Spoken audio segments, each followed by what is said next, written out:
Сергеј Дамовски е екоактивистот кој денеска патрулираше на сртот на Водно, ги снимил багерите и булдозерите дека не работат и не ископачуваат дрвја за потребите на гасоводот.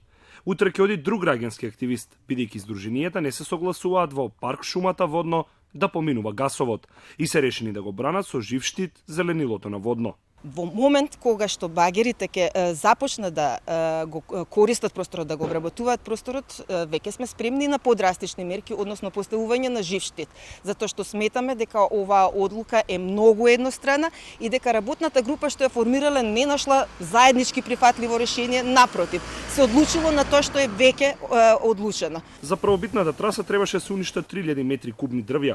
Владата и акционерското друштво Македонски енергетски ресурси под притисок на еколозите ја прецртаа трасата.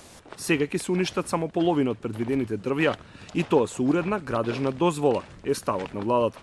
Тој проект има регуларна градежна дозвола, дека за тој проект има земено кредит државата, дека за тој проект има потпишано договори со изведувачи, дека тој е проект среде имплементација. Промената на кој начин на тој проект ќе значи одолжување на градбата на гасоводот.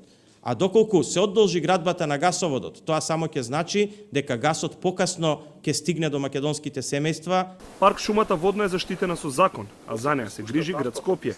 Минатиот декември укажале дека во студијата за оценката за влијанието врз животната средина не се наведени можните штети од градењето гасовод на сртот на Водно. Од град Скопје најави инспекцијски надзор, а инспекторите се уште не се излезени на терен. Гасоводот на Водно треба да стаса до Охрид, преку Тетово и Гостивар.